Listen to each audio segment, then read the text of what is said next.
The first thing Hauptmann Friedrich Weber noticed about the approaching riders wasn't their uniforms. It was the way they sat their horses.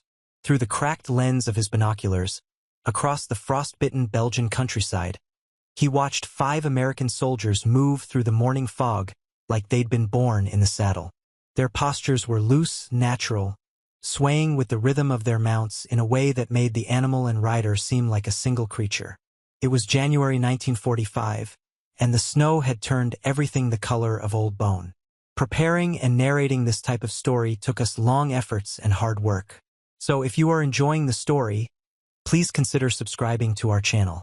"Sir," whispered Lieutenant Klaus Zimmermann beside him, his breath condensing in small clouds. "Those aren't cavalry. Look at their patches." Friedrich adjusted the focus. The riders wore the shoulder insignia of the 28th Infantry Division, foot soldiers, not cavalry. Yet they handled their horses with the confidence of men who'd spent lifetimes working cattle across open range. One of them, a lean figure with a weather-beaten face visible even at this distance, sat his mount with his weight shifted back, reins held loose in one hand. The other hand rested on his thigh, relaxed, as if he were surveying his own ranch rather than enemy territory. The German position was a disaster masquerading as a defensive line. Friedrich's company, what remained of it, had dug into an abandoned farmhouse and its surrounding outbuildings 3 days ago, after their retreat from the Ardennes had dissolved into chaos. They had 47 men. 17 were wounded. Their ammunition was running low, their radio was dead, and their supply line had vanished somewhere in the confusion of the collapsing offensive. The farmhouse sat at a crossroads, strategically worthless but defensible enough to buy time. Time for what Friedrich no longer knew. "Their reconnaissance," Klaus said. "Should we engage?" Friedrich lowered the binoculars. The question hung in the frozen air between them. Engage. Such a clean word for what it meant. The crack of rifles, the screams, the blood turning the snow pink. He was 28 years old and felt ancient. The boy who'd marched into Poland a lifetime ago would have answered differently. That boy had believed in glory, in destiny, in the 1,000-year future they'd been promised. This man, hollow-eyed and exhausted, believed only in keeping his men alive long enough to see tomorrow. "Hold fire," he said quietly. "Let's see what they want." Klaus's eyes widened. "Sir, that's an order, Lieutenant." The riders continued their approach, unhurried, as if they had all the time in the world. Friedrich counted 5 horses, 5 men. The lead rider wore a wide-brimmed campaign hat instead of the standard helmet, against regulations surely, but there it was. As they drew closer, Friedrich could make out more details. The lead rider had sun-creased skin and eyes that seemed to take in everything without appearing to look directly at anything. Behind him rode a younger man, barely 20, with sandy hair and the same easy seat. The other 3 were more conventional in appearance, but they too moved with the horses rather than against them. They stopped 30 meters from the farmhouse, close enough to see clearly, far enough to wheel and run if fired upon.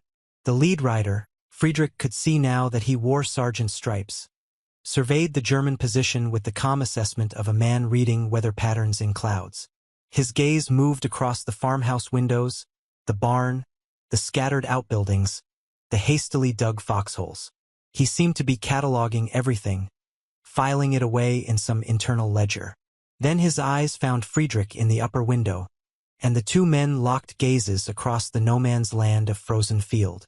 The American sergeant reached up slowly, no sudden movements, and touched 2 fingers to the brim of his hat. Not quite a salute, an acknowledgement, man to man, not soldier to enemy. "What is he doing?" Klaus breathed. Friedrich didn't answer. He was watching the sergeant's hands. They were weathered, scarred, the hands of someone who'd worked with rope and leather and stubborn animals for so long that the tools became extensions of the body. The horse beneath him, a sturdy bay with intelligent eyes, stood perfectly still, ears forward, attentive to its rider's smallest shift in weight. The sergeant called out in English, his voice carrying clearly across the cold air. "Name's Jim Hawkins, Sergeant, 28th Infantry. Used to run cattle outside Amarillo before all this." He gestured vaguely at the war, the continent, the chaos. Got a proposition for you folks. Friedrich's English was functional, learned in school and polished during a brief posting in Brussels before the world caught fire.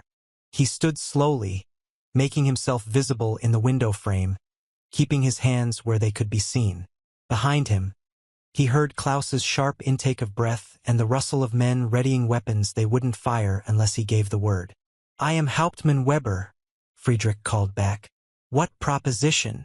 Jim Hawkins shifted in his saddle, and his horse took one step forward, then stopped. It was such a small movement, but it demonstrated a level of control that Friedrich found himself admiring despite everything. "Well, Captain, way I see it, you and your boys are in a tight spot. No judgment, we've all been there. War's a mess. And here we are in the middle of it." He paused, his eyes never leaving Friedrich's face. "Now, we could do this the hard way.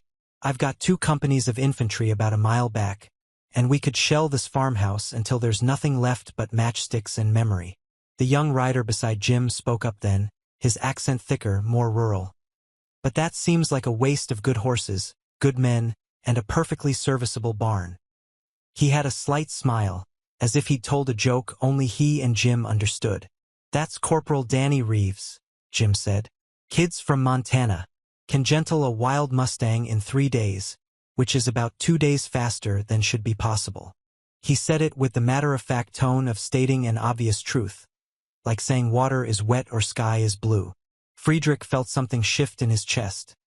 Not hope, exactly, but something related to it. Possibility, maybe. "And the alternative to your hard way? You surrender," Jim said simply. "You and your men walk out, hands up, and nobody else dies today. You'll be treated according to the Geneva Convention. Food, medical attention for your wounded, transport to a POW camp where you'll sit out the rest of this thing in relative safety." He leaned forward slightly, his saddle creaking. "I know what you're thinking. You're thinking about duty, about orders, about what happens to soldiers who surrender. But Captain, I'm going to be straight with you. This war's over. Maybe not today, maybe not next week. But it's over. You know it, I know it, and every man in that farmhouse knows it." The silence that followed was broken only by the wind moving through the bare trees and the soft snort of one of the horses. Friedrich turned away from the window, facing his men. They watched him with hollowed-out eyes, boys who'd aged decades in months, who'd seen things that would live in their nightmares forever. Corporal Ernst Braun, who used to whistle Mozart while cleaning his rifle, now stared at nothing. Private Hans Müller, who'd shown Friedrich photographs of his daughter every single day until the photographs were lost in a river crossing, sat slumped against the wall. Feldwebel Otto Schmidt, the oldest among them at 42, had a bandage wrapped around his head, dried blood crusting the edges. "What do you think, Otto?" Friedrich asked quietly. Otto was from Bavaria, from a small village where everyone knew everyone, where the church bells marked the hours of the day and the seasons turned with the predictability of sunrise. He'd been a schoolteacher before the war, teaching children their numbers and letters and the stories of German folklore. Now he taught young soldiers how to stay alive. "I think," Otto said slowly, "that I would like to see my home again. I think we have fought enough." He met Friedrich's eyes. "I think maybe these Americans with their horses understand something we have forgotten." "And what's that?" "That some things are worth more than victory. Like mercy. Like going home." Friedrich turned back to the window. Jim Hawkins hadn't moved, sitting his horse with that eternal patience that seemed built into his bones. The morning light was strengthening now, turning the fog golden, and Friedrich could see more details. The worn leather of the saddle, the coiled rope tied to the saddle horn, the way Jim's horse stood with one hind hoof cocked, resting, comfortable in the long wait. "If we surrender," Friedrich called out, "what guarantee do we have?" Jim reached into his jacket slowly and pulled out a small leather-bound book. Even at this distance, Friedrich could see it was worn, obviously read many times. "I give you my word," Jim said. "And where I come from, a man's word is the only currency that matters. This here is a Bible my mother gave me before I shipped out. I've carried it through North Africa, Sicily, France, and now Belgium. I swear on it, and on everything I believe in, that you and your men will be treated fairly and humanely." The young corporal, Danny, spoke again. My granddad fought in the last war, the Great War they called it, came home with stories about honor between enemies, about how even in hell, men could be decent to each other. Maybe that sounds naive now, but I'd like to think it's still possible. Friedrich felt the weight of command settle on his shoulders like a physical thing. Every decision he'd made for the past 6 years had led to this moment. This cold farmhouse, these exhausted men, this strange negotiation with an American cowboy who sat his horse like he was born to it. He thought about his own father, who'd survived the previous war and came home changed, emptied out, and spent the rest of his short life staring at things no one else could see. He thought about the villages they'd marched through, the faces in windows, the calculated cruelty of a system that demanded obedience above humanity. He thought about going home. One condition, Friedrich said. My wounded, they need attention immediately. 2 of them won't survive the day without proper medical care. Jim nodded once. Already thought of that. We've got medics ready to move in the moment you give the word. They're good men, trained well. Your wounded will be treated same as ours. Klaus appeared at Friedrich's shoulder. Sir, are you certain about this? Friedrich looked at his young lieutenant. Barely 23, smooth-faced despite everything they'd been through, still clinging to the beliefs they'd all been taught. Klaus, do you remember what you told me when you first joined the company? Back in France, before the invasion. I said. Klaus hesitated. I said I wanted to make my father proud. And have you? The question hung there, complex and painful. Klaus's father had been a party official, a true believer, and Klaus had carried that weight like stones in his pockets. But something in his eyes shifted now, some final calculation completing itself. I don't know anymore what that means, he admitted quietly. Then let's try something different, Friedrich said. Let's try to be men who chose mercy when we had the chance. He turned back to the window, raised his voice. Sergeant Hawkins, we accept your terms. We're coming out. Jim Hawkins had learned patience from horses and cattle, from long days under the Texas sun, watching for weather changes and predator movements, from nights spent under stars so thick they looked like milk spilled across darkness. That patience served him now as he sat motionless, watching the farmhouse door open slowly. The German captain emerged first, hands raised, his face showing no emotion but his eyes. Those told a different story. They were the eyes of a man stepping off a cliff, hoping for water instead of rocks. Behind Friedrich came the others, one by one. The wounded were helped out by their comrades, arms draped over shoulders, feet dragging in the snow. Jim counted them as they emerged, 47 souls, just as his reconnaissance had estimated. Some were barely standing. Others were young enough to be in high school back home. A few were old enough to be Jim's father. Easy now, Jim murmured to his horse, feeling the animal tense beneath him, picking up on the human tension in the air. His bay mare, Rosie, had been requisitioned from a Belgian farm 2 months ago. The farmer had cried when the army took her, and Jim had promised, though the farmer couldn't understand English, that he'd take care of her like she was his own. He'd kept that promise. Rosie ate before he did. Rosie got the dry blanket when there was only one. Rosie received more gentle words than Jim had spoken to any human in months. Danny Reeves moved his mount up beside Jim's. Think they'll try anything? No, Jim said simply. He'd spent 20 years reading animals, the set of a bull's shoulders before it charged, the nervous shift of a horse's weight before it bolted, the way a cow's ears laid back when it was about to kick. Reading men wasn't so different. Friedrich Weber had made his choice, and he'd see it through. The other 3 riders in Jim's squad, Corporal Mike Chun from California, Private First Class Jackson Jack Crawford from Louisiana, and Private Thomas Tommy Fitzgerald from Boston, spread out slightly, forming a loose perimeter. None of them had their weapons drawn, but all were ready. It was the kind of alert relaxation that came from trusting your squadmates and knowing your business. Mike had been a ranch hand too before the war, working the big spreads in California's Central Valley.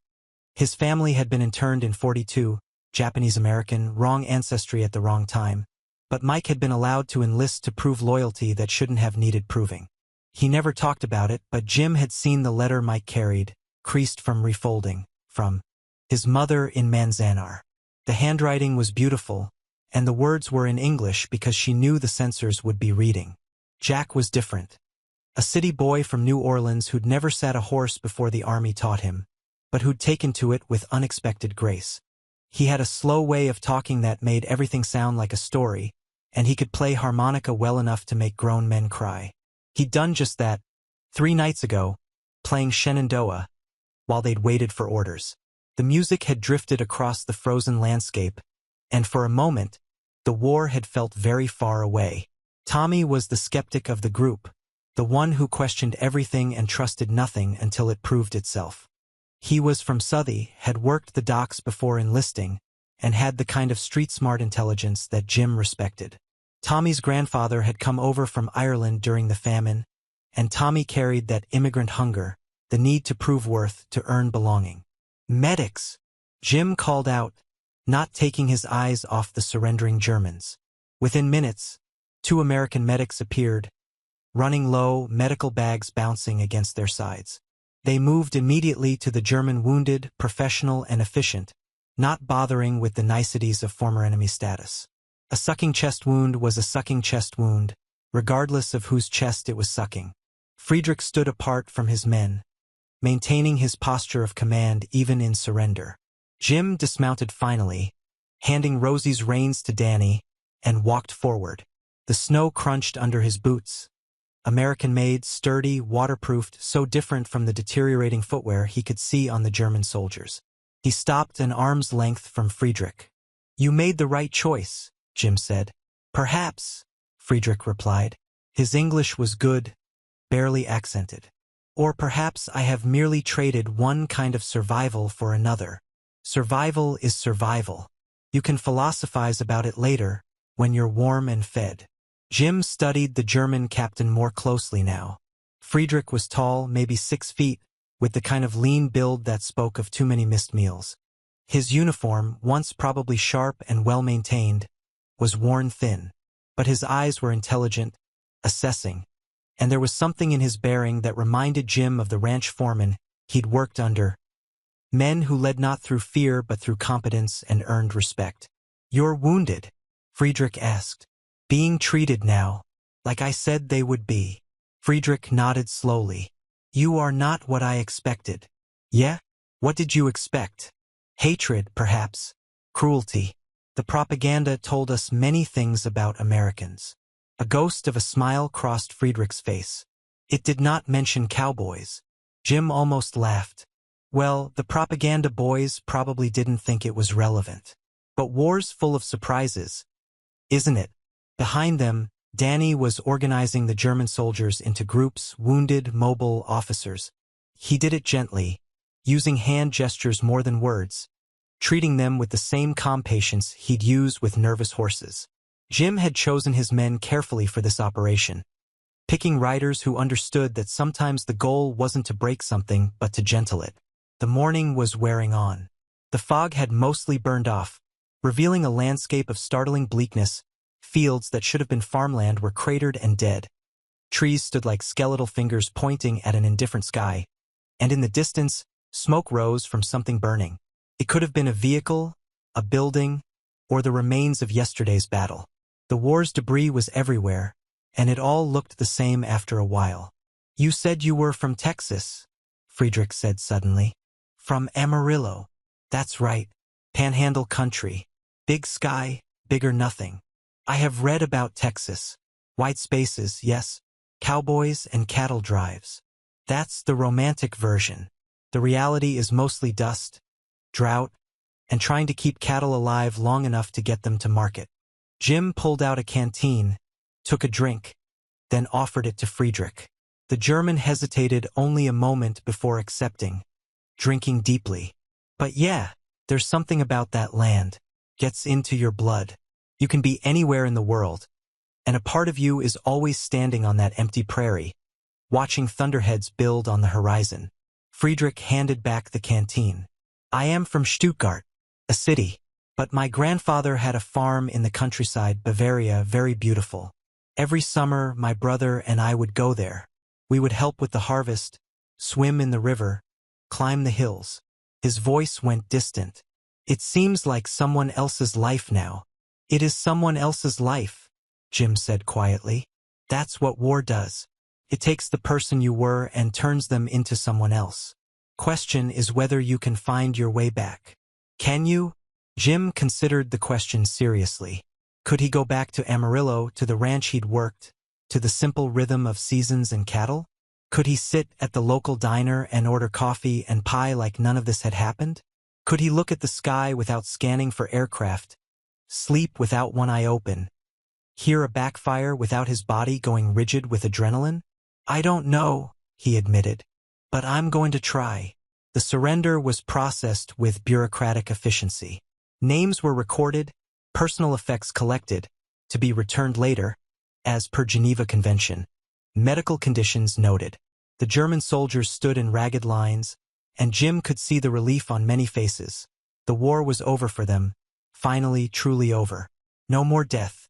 No more orders to advance into certain slaughter. No more watching friends die in the mud. But not all faces showed relief. Some showed shame, the particular agony of soldiers who'd been taught that surrender was the ultimate dishonor. Jim recognized that look, had seen it on American soldiers too, the ones captured and later freed, who carried guilt for surviving when others hadn't. There was no logic to survivors' guilt, but it existed anyway, heavy as iron. One young German soldier, couldn't have been more than 18, kept his eyes fixed on the ground. His hands trembled as they were checked for weapons. When Danny spoke to him gently, trying to offer reassurance, the boy flinched like he expected a blow. Jim walked over. "What's your name, son?" The boy looked up, startled that someone was addressing him directly. "Johannes," he whispered. "Johannes Keller. Where are you from, Johannes?" Hamburg. The city had been bombed repeatedly, Jim knew. The firestorms had killed tens of thousands. "I have not heard from my family since September.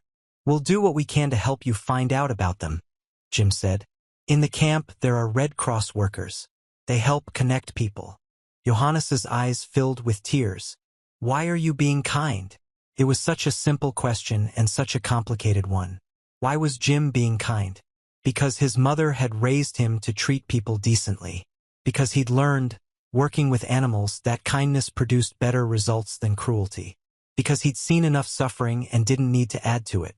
Because somewhere in Hamburg, there might be a mother wondering if her son was alive, and Jim couldn't do much, but he could do this. He could make sure Johannes Keller survived the next few hours. "Because it costs me nothing," Jim said. "And it might mean everything to you." Danny rode up then, leaning down from his saddle. "Captain's asking for you, Jim. Got word that the main column's moving up.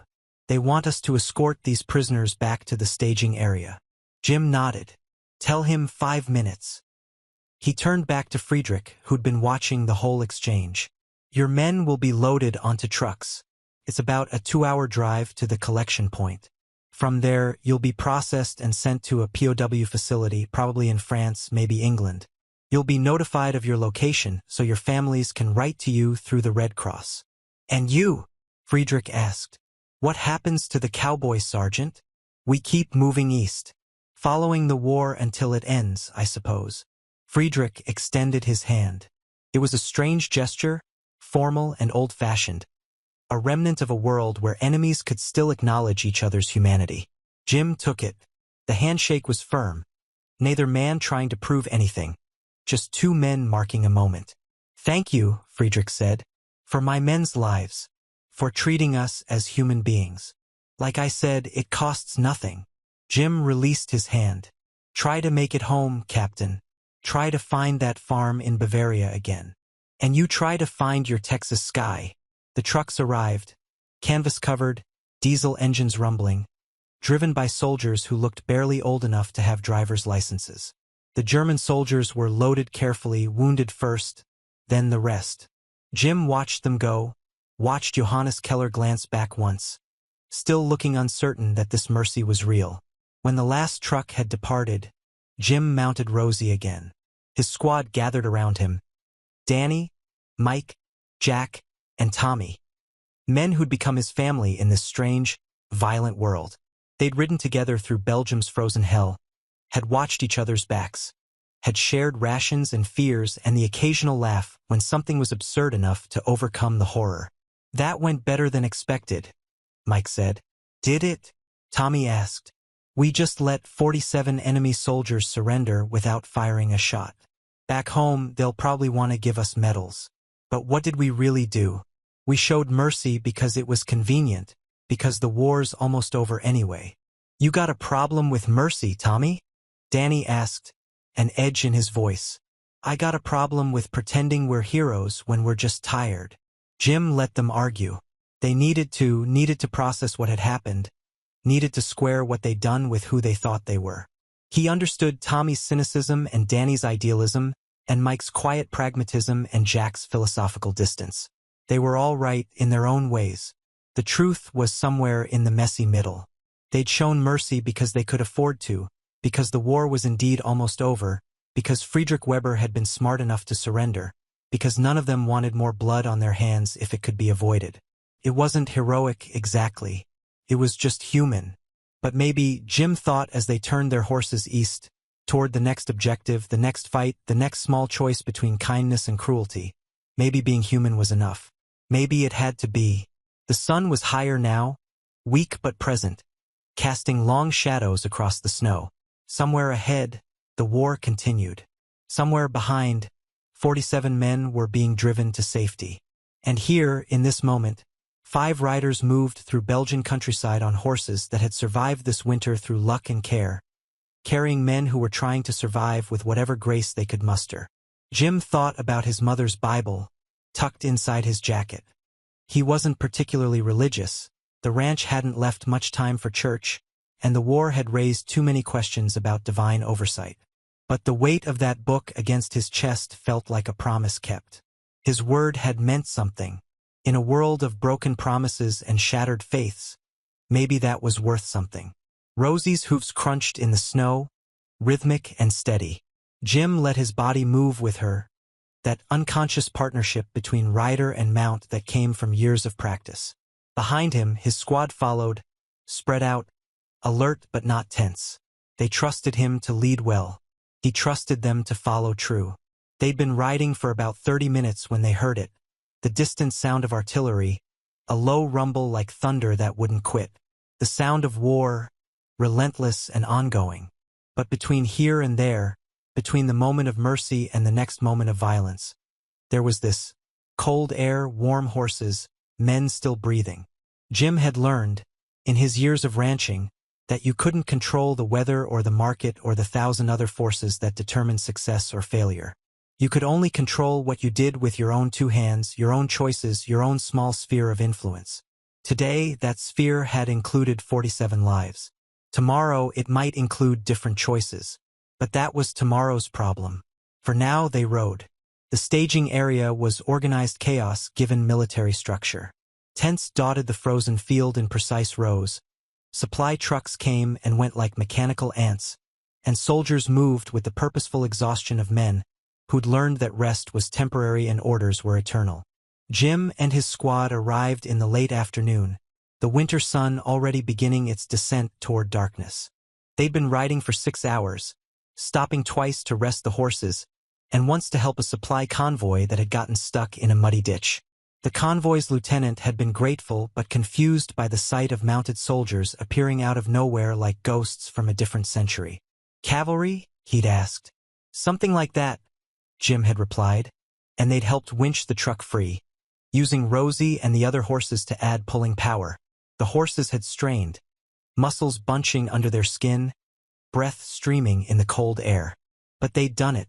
The truck had lurched free, and the lieutenant had driven off shaking his head, probably already composing a story for his grandchildren about the time Cowboys saved his convoy. Now, dismounting at the staging area's makeshift stable, Jim felt every one of his 34 years. His legs were stiff, his back ached, and there was a permanent cold that had settled into his bones weeks ago and showed no signs of leaving. He handed Rosie's reins to a stable hand, a kid from Iowa who loved horses and had volunteered for this duty to avoid more dangerous assignments. Take care of her, Jim said. Extra oats if you can manage it. "Will do, Sergeant. She's a beauty." Jim ran his hand along Rosie's neck one more time, feeling her warmth, her solid presence. Then he forced himself to turn away and report to command. The command tent was warmer than outside, but not by much. Maps covered every available surface, detailed topographical charts, intelligence reports, reconnaissance photographs showing German positions. Major William Bill Carson stood at the central table, studying a map with the intensity of a man reading his own future. He looked up when Jim entered, and his weathered face cracked into something approximating a smile. "Hawkins, heard your surrender operation went smoothly." "Yes, sir. No casualties on either side. 47 prisoners transferred to collection point as ordered." "Good work." Carson gestured to the map. "Sit down. We need to talk about what's next." Jim pulled up a camp stool, grateful to be off his feet. Danny, Mike, Jack, and Tommy filed in behind him, arranging themselves around the tent. Carson was one of the few officers who believed in briefing enlisted men thoroughly, treating them like partners in strategy rather than just tools to be deployed. "We're pushing east," Carson said, tracing a route on the map. "The Siegfried Line is crumbling, and German forces are in full retreat. Our job is to maintain contact, identify pockets of resistance, and report back. The brass wants to avoid another surprise offensive like the Bulge. The Battle of the Bulge. The massive German counteroffensive that had caught everyone off guard, that had sent the Allies reeling back, that had killed thousands in desperate fighting through December's frozen hell. They were still dealing with the aftermath, still counting the cost. "Sir," Mike said quietly, "are we expecting more surrenders like this morning's?" Carson's expression grew complicated. "Some units are surrendering immediately. Others are fighting to the last man. It depends on the commanding officer, the unit's composition, how much propaganda they've been fed, and probably the phase of the moon for all I can predict. That's why you five are valuable. You have a way of convincing people to make smart choices." "We showed mercy once," Tommy said. "Doesn't mean it'll work again." "No," Carson agreed. "It doesn't. But your squad has something most units don't: mobility, independence, and the ability to appear less threatening than a full infantry company. You're like," he searched for the word, "ambassadors. Armed ambassadors who can fight if necessary, but who don't automatically scream overwhelming force." Jim understood what Carson meant but didn't entirely like the implication. They weren't diplomats. They were soldiers who happened to ride horses and who'd gotten lucky this morning with a German captain smart enough to recognize reality. "What's the assignment, sir?" Jim asked. Carson tapped a spot on the map, a small town called Bergheim, about 15 miles east of their current position. "Intelligence suggests there's a German medical unit holed up here. Doctors, nurses, wounded soldiers, maybe some SS officers mixed in. We need to secure it. But..." He paused. "The SS is a problem. If they're in charge, they won't surrender. They'll fight, use the wounded as shields, turn it into a bloodbath." "And if they're not in charge?" Danny asked. "Then maybe we can repeat this morning's miracle. Maybe more men go home alive." Jim studied the map. Bergheim sat at the junction of two roads, surrounded by hills. Good defensive position. Limited approaches. If the SS wanted to make a stand, it would be costly to dig them out. "We'll need time to scout it properly," Jim said. "Riding in blind would be stupid. You have 48 hours to assess and report back. If you think surrender is possible, you coordinate with Captain Hayes' company. They'll provide backup. If you think it's going to be a fight, we'll shell it and send in armor." The casual way Carson said, "shell it," made Jim's stomach tighten. Shelling meant indiscriminate death. It meant wounded men dying in their beds because they were in the wrong building. It meant nurses and doctors, non-combatants, killed by high explosives because some SS fanatic decided to die for a lost cause. "We'll do our best, sir," Jim said. Carson nodded, then did something unusual. He poured whiskey from a flask into 5 tin cups and handed them around. "To the cowboy diplomats," he said, raising his cup. "May your horses be fast and your enemies be reasonable." They drank. The whiskey burned going down, but it was warmth, and warmth was precious. Then they filed out of the tent, back into the cold, back to where their horses waited and their next assignment loomed. The ride to Bergheim took most of the next day. They moved carefully, using tree cover and low ground, avoiding roads where German artillery might be registered. The landscape was devastated. Villages that had been fought over multiple times, their buildings reduced to rubble, their streets empty except for the occasional stray dog or cat. Once, they passed a church that had been nearly destroyed, only one wall still standing. Someone had spray-painted on it in English, "God has left this place." Jim thought about that as they rode. Had God left? Or had humans left God behind in their rush to kill each other? He didn't know. His mother would have had an answer, probably from Scripture, about how God was always present even in darkness. But his mother had never seen a frozen corpse half buried in snow, had never watched a man die slowly from gut wounds, had never smelled the particular stench of a bombed-out building where bodies had been left to rot. They camped that night in a barn, another requisition structure that had once housed cows and now housed soldiers. The horses were settled in what had been stalls, and the men made a cold camp, not risking fire that might draw attention. Danny took first watch. Jim lay in hay that smelled of dust and old summers, his rifle beside him, his body exhausted but his mind racing. He kept thinking about Friedrich Weber, about the choice that Captain had made, about what it cost him internally to admit defeat. Soldiers were taught to fight, to never surrender, to believe that death was preferable to capture. Breaking that programming required either wisdom or desperation, and sometimes it was hard to tell the difference. "Can't sleep." Mike's voice came from the darkness nearby. "Never can before an operation." "Yeah." A pause. "You think this one will go like the last?" "I think hoping for that is dangerous." "But you hope anyway." Jim smiled despite himself. "Yeah, I hope anyway." They lay there in the darkness, listening to the horses shifting in their stalls, to Tommy's soft snoring, to the distant sound of something. Maybe artillery, maybe thunder, maybe just the wind playing tricks. The war surrounded them, a constant presence. But here in this barn, there was temporary shelter, small comforts, the warmth of another human breathing nearby. Jim thought about Amarillo, about the ranch where he'd worked for 10 years before the war. He thought about dawn rides checking fence lines, about the smell of coffee brewing in the bunkhouse, about the way the sunrise would paint the clouds pink and orange. The morning arrived with freezing rain. Not quite snow, not quite water, but something miserable in between that soaked through clothing and turned the ground treacherous. Jim and his squad approached Bergheim from the north, using a tree line for cover, moving slowly to avoid detection. The town was small, maybe 20 buildings clustered around a central square with a fountain that hadn't run in years.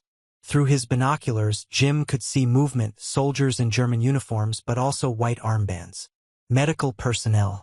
The building that appeared to be the main hospital was a 3-story structure that had once been a hotel or municipal building. Its windows were intact, surprisingly, and he could see figures moving behind them. "There," Danny whispered, pointing. "That's an SS staff car." He was right. Parked near the hospital entrance sat a Mercedes with SS insignia on the doors. Jim's stomach sank. If SS officers were in command, this would end badly. "Count the sentries," Jim said quietly. They watched for 30 minutes, counting, cataloging, assessing.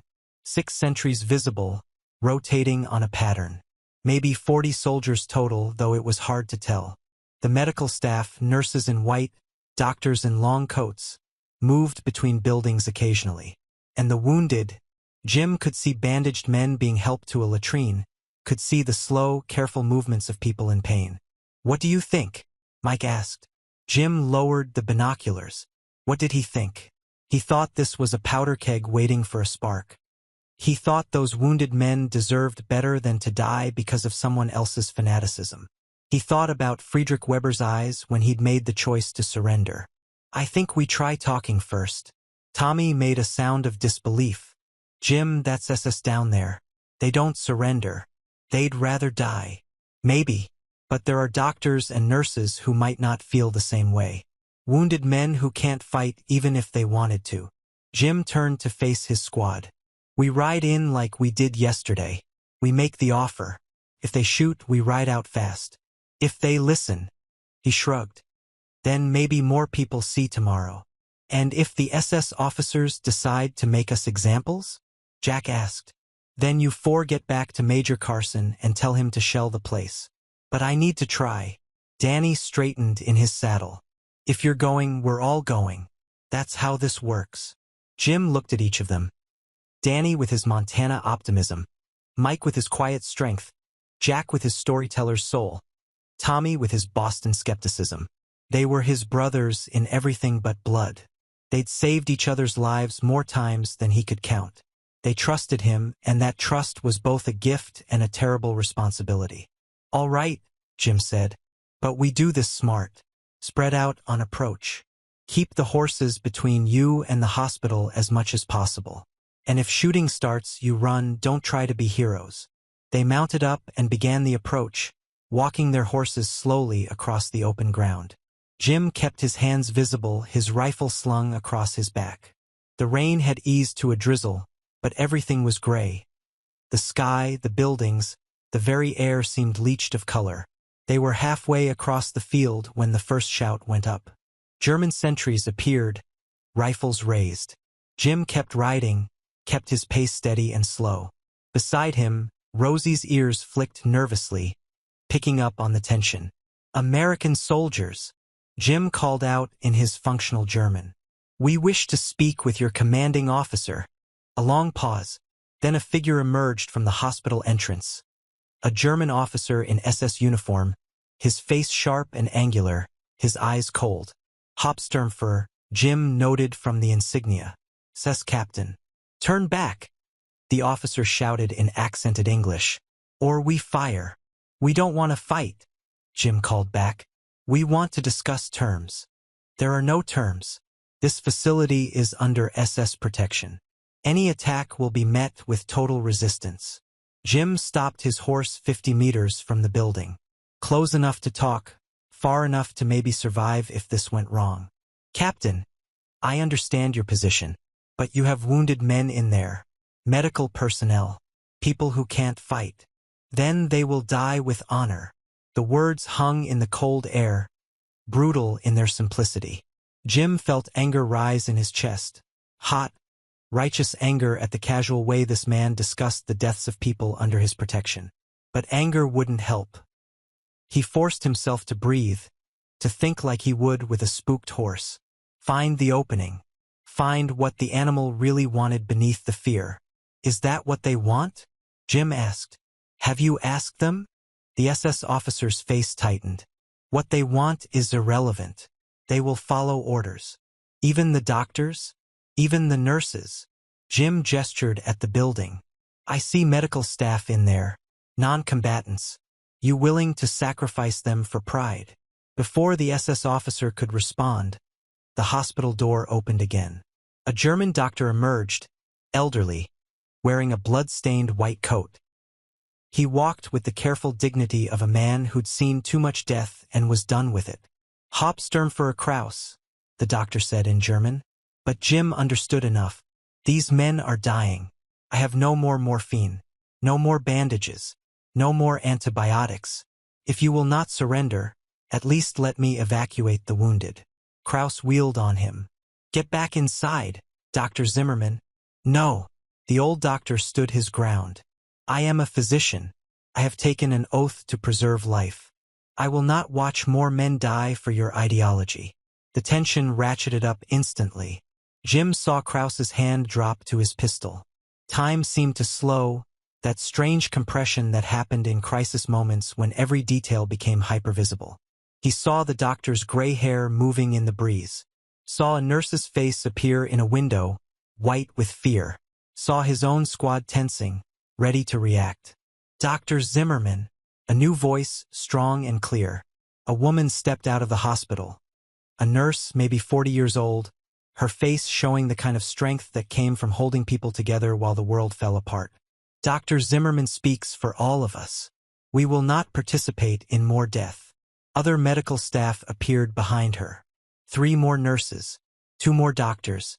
They stood together, a wall of white coats between Kraus and his hospital. Kraus's face went red with rage. "This is mutiny. This is medicine," the old doctor said quietly. "And you are no longer in command here." Jim saw his opening. "Hauptsturmführer Kraus, you're outnumbered and outgunned. I have 2 companies of infantry a mile back. We can shell this building into dust. Or," he paused, choosing his words carefully, "or you can allow the medical staff to surrender with the wounded.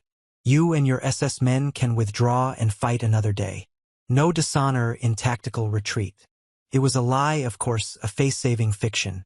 But sometimes men needed permission to do the smart thing. Kraus's hand was still on his pistol. His jaw worked, and Jim could see the calculation happening behind those cold eyes. Pride versus pragmatism. Ideology versus survival. The war was lost. Everyone knew it, even if some refused to admit it. But this moment, right here, this Kraus could still control. "If I refuse?" Kraus asked. "Then a lot of good people die, including your own wounded soldiers who trusted you to protect them." A long silence.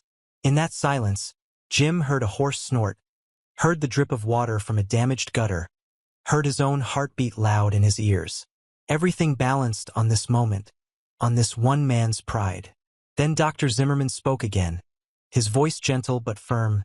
"Klaus, I delivered you. Do you remember? I was there when you came into this world. I held you, red and screaming and alive." The old doctor's eyes filled with tears. "I knew your mother. She would not want this. She would want you to live." Something cracked in Kraus's face. For just an instant, the SS officer disappeared and Jim saw a boy from a small town, a child who'd been held and loved and welcomed into life. Then the mask returned, but it was looser now, not quite as rigid. "The medical staff may surrender," Kraus said finally, his voice tight. "The wounded may be evacuated. My SS men and I will withdraw." Relief flooded through Jim, so intense it was almost painful. "Agreed. Dr. Zimmerman, if you and your staff would please come out slowly, hands visible. We'll get your wounded loaded onto trucks and transported to proper medical facilities." It took 2 hours to complete the evacuation. American medics arrived with trucks and supplies, and Jim watched as German wounded were lifted carefully onto stretchers, as nurses gathered their meager medical supplies, as doctors gave final instructions for patient care to their American counterparts. There was no hatred in these exchanges, only the practical efficiency of medical professionals who spoke the universal language of healing. Kraus and his SS men had vanished into the hills, true to his word. Jim didn't try to pursue them. He'd gotten what he came for. The wounded were safe, the medical staff were safe, and no one else had to die today. Dr. Zimmerman approached Jim as the last truck was being loaded. "Sergeant, I wish to thank you." "No thanks necessary, Doctor." "No, I must." The old man's hands trembled slightly. "You gave us a choice. In this war, choices have been rare." He looked at Jim with ancient, knowing eyes. "You are a good man. Try to stay that way." "I'm trying, sir. That is all any of us can do." The doctor pressed something into Jim's hand. A small wooden carving, a horse and rider, beautifully detailed. "I make these in what little time I have. For my grandchildren, I told myself. But I would like you to have this one. To remember that even in war, some things remain beautiful." Jim closed his fingers around the carving, feeling its smooth surfaces, its careful craftsmanship. "Thank you, Doctor. I'll treasure it." As the trucks rolled away, carrying their cargo of wounded and weary healers, Jim and his squad stood in the drizzle and watched them go. The town of Bergheim was empty now except for ghosts and memories. "2 for 2, Danny said quietly. "Maybe you should write a manual on cowboy diplomacy. Or maybe we just got lucky twice." Tommy countered, but there was less cynicism in his voice than usual. Mike said nothing, just watched the trucks disappear into the gray distance. Jack pulled out his harmonica and played a few notes. Nothing recognizable, just sound filling the silence. Jim thought about Friedrich Weber, about Johannes Keller, about Dr. Zimmerman and the nurses who'd stood up to an SS officer. He thought about Hauptsturmführer Kraus, wondering if that crack he'd seen in the man's facade would widen, if the boy the doctor had delivered might eventually reclaim the man from the ideology. The war would continue. There would be more fighting, more dying, more moments where mercy was impossible and violence was the only language spoken. But here, in this small town on this gray day, something different had happened. Something that proved, maybe, that the better angels of human nature weren't completely dead. They were just sleeping, waiting for someone brave enough to wake them. "Mount up," Jim said. "Let's go home." They rode back toward the American lines as the afternoon light failed. 5 riders on tired horses, carrying with them the weight of choices made and lives saved. Jim's pocket held a small wooden horse and rider. In his chest, his mother's Bible pressed against his heart. And in his mind, he carried the faces of men who would see tomorrow because today, someone had chosen mercy. The rain had stopped.